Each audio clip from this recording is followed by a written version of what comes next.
I'll invite you to breathe one more time, to breathe out. That's the part I always forget. And to pray with me. Holy One, we thank you for your revelation that comes down through handbells and song, through mountaintops, through those silent moments that we share in this space. And so once again, I pray that you might speak through me or in spite of me, so that together we might receive your word and again become your people. For this your world that you so dearly love and that you keep calling your own. Amen. I love mountains. I love hiking. I love skiing. But I have a confession to make. I don't always love getting to the mountain. Or more specifically, I don't always love getting to the top of the mountain. There's lots of reasons for this, of course. If I'm hiking, that's because getting to the top of the mountain requires my walking up the mountain at an incline. If I'm driving, that's because it usually requires a whole bunch of hairpin turns and sickness that will follow after those hairpin turns. If I'm skiing, it involves a chairlift that does not always look steady or sure or safe. While I was traveling in Nepal last year, I got talked into an early morning bus ride to the top of a local mountain to see the supposedly incredible sunrise. That was a difficult journey. The ticket was expensive, but I paid for it. We had to gather early in the morning in the dark to wait for the bus. The ride was long and winding up the mountain, but when we finally got to the top, I thought, this is going to be worth it. It was cold and it was windy, much more so than I had expected. And this lower peak was crowded with a whole bunch of other tourists who'd been sold the same story and promise that I had. And maybe the view really was beautiful. Maybe the sunrise really was gorgeous. But I could not tell you one way or the other.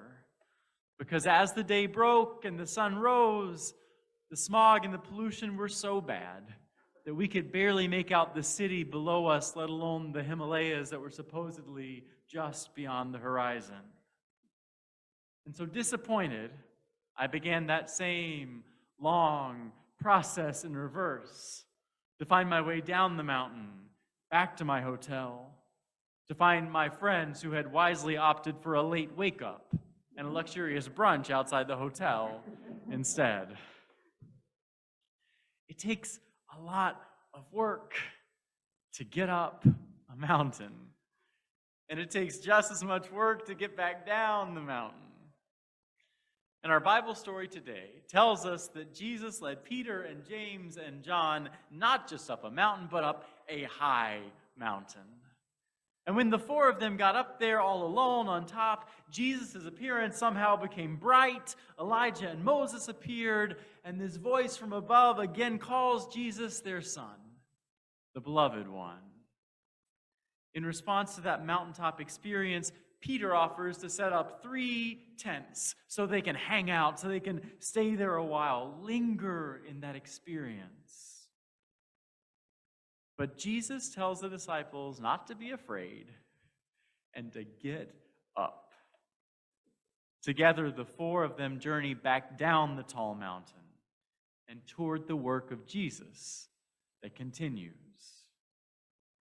It takes a whole lot of work to get up a mountain. It takes a whole lot of work to get down a mountain. And sometimes it takes just as much work to figure out what happened at the peak.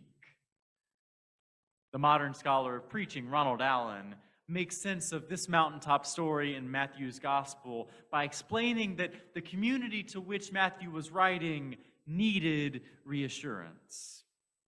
Allen writes that the transfiguration story gave comfort to this early Christian community in this moment of uncertainty and transition. He writes that Matthew was writing around the year 80 CE, when the church experienced both conflict within and conflict without. Many scholars believe that Matthew's church was in conflict with other synagogues who didn't share their belief. Members of the community were evidently also in tension regarding the degree to which the church should require the growing body of Gentile converts to adopt Jewish practices. And there was also tension regarding how to relate to the Roman Empire. At the transfiguration, he says, God gives the Matthean church a vision of the future. Jesus as he will be on the day God resurrects him, and as he will be when he returns to complete the work of replacing the old world with the new. Matthew wants the church to believe that participation in the realm of God is worth suffering through the fractiousness they're experiencing with the synagogue down the street and within their own community. And for me, Alan's reflection on our story today makes me wonder how else this story is good news for us in the middle of transitions. If Matthew intends the story to be one of comfort, then I like to think of it as a rest stop on the way to resurrection. It's as if he's saying, the work ahead is difficult, but here's a reminder of where we're going. Don't give up. And I think there's some truth in that reading, especially when we zoom out in our context in the gospel, because in chapter 16, just before our story today, we get some pretty important events. Peter calls Jesus the Messiah, and then Jesus tells the disciples that he's got to go to Jerusalem and be killed and be raised again. Understandably, not all the disciples are happy about this news. And so this story in the middle feels like a reprieve from that difficult, upsetting update. It's not a retreat so much as a pause to let it sink in, a moment to ask what it all might mean. And this story is also a transition in our church calendar. We shift today from the season of Epiphany, where the Magi show up to welcome the newishly born Jesus, and we move instead to the season of Lent. This Wednesday, we're going to mark ourselves with ashes again and turn from celebration to introspection, from Jesus' cradle to his cross. And so everything is changing. The disciples and Jesus are turning toward Jerusalem. The early Christian church is turning toward a separate identity, away from their Jewish roots and distinctive from the Roman Empire. The church calendar is calling us to turn as well, to move inward, to prepare ourselves and reflect on where we are in life's journey. And as I think y'all know, we've got some transitions of our own here at Govans. I'm preparing to say goodbye to y'all next Sunday.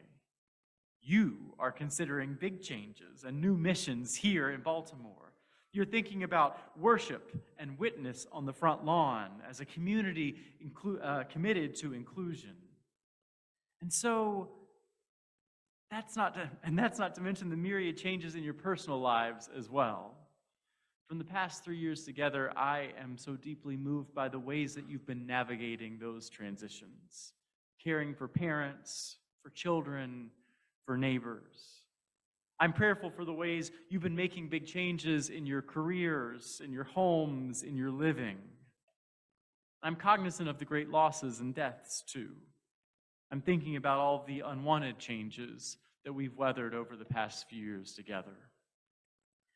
And so if all of that change feels a little too real for you right now, maybe Jesus is reminding you today that there are signs of new life in your midst, as well as those reminders of great loss. Maybe you're being invited to the mountaintop to look for God's disclosure in those peak moments of your life and to find those same words of encouragement from verse 7 of today's story. Get up. Do not be afraid. Get up. Transition is something I've been learning a lot in my own life as well recently. I'm preparing to move to a new job, a new apartment, a new city. But one thing I have talked less about from this pulpit are some of the personal transitions in my own life. My husband, Stephen, and I are nearing the end of our divorce process. And it's been about as amicable as possible, but nonetheless, it's been a struggle. And one of the questions that I have repeatedly asked myself during this journey has been, what am I supposed to learn from this transition? Or as my spiritual director would ask, where is God in this? One thing I've been learning is that I can say that things are chaotic, and that is okay. I don't always know what day it is. I don't always know what I'm supposed to do next, how I'm going to make everything work.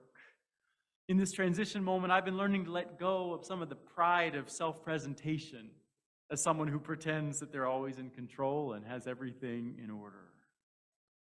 But even in the midst of an incredibly difficult process like divorce, there have still been these beautiful moments of breakthrough where I feel connection and understanding and a glimpse of God's presence and peace as if I were on that mountaintop right next to Jesus and Peter and James. And one of those peak moments happened in the middle of something as mundane as filing divorce paperwork. In the mad rush of the holidays last year, I tried to turn in some of the requisite forms at the city courthouse. I walked there in the bitter cold and found they had already closed for the day. I was not happy. It had taken me such a long time to get up the courage to do it in the first place, and then to literally walk there in the cold that day. But right after I turned around and started to walk down that hill back toward my apartment, I ran into some unexpected guests. It wasn't Elijah and Moses, as far as I know. It was a young man named Ocean and a young woman named Carly. And they, too, had been misled by the hours posted on the court Google page. They, too, had been lied to, that they could come that day, that they'd be open. They had come to get married. Ocean was carrying their paperwork, and Carly was carrying flowers. Their friend and witness was behind them, taking pictures and documenting the day for them. And I did not know these people. And I was not in the best mood.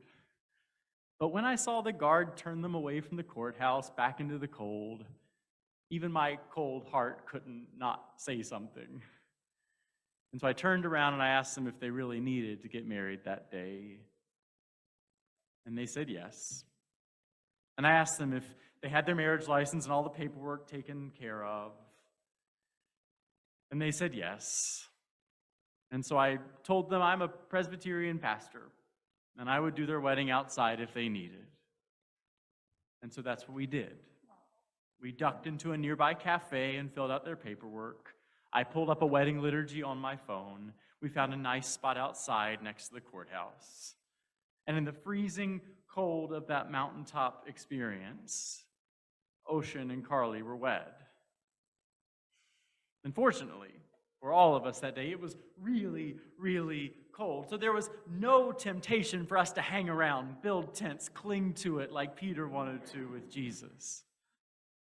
But as I reflect on that day and on the past year or so, I think that I'm learning that transfiguration means not clinging to those mountaintop experiences, not building a shelter, not settling down there, but learning to carry them with me as a tool for the work that I've got left to do.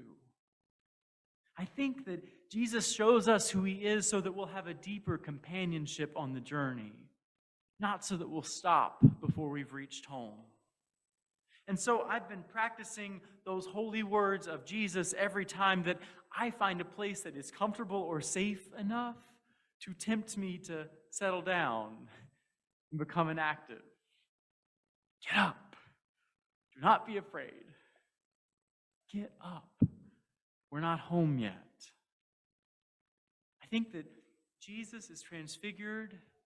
He shows us who he really is, and that we're transfigured. We can show others who we really are so that we might keep journeying toward home. Our home is not the mountaintop, but it's not the valley either, and we can't mistake the transfiguration along the way for that final transformation that we're journeying toward. And so Jesus says, don't give up, but don't stop going either. And that's what I want to say to y'all this morning. Govans Presbyterian Church. I hope that you have felt those moments of transcendence and connection that bring you comfort and encouragement. But I hope that you also hear the voice of Jesus calling you back down the mountain, this day, every day of your life. I hope you hear the voice of Jesus calling you onward towards the work of resurrection and new life that y'all know so well. Life for yourself, for all of us.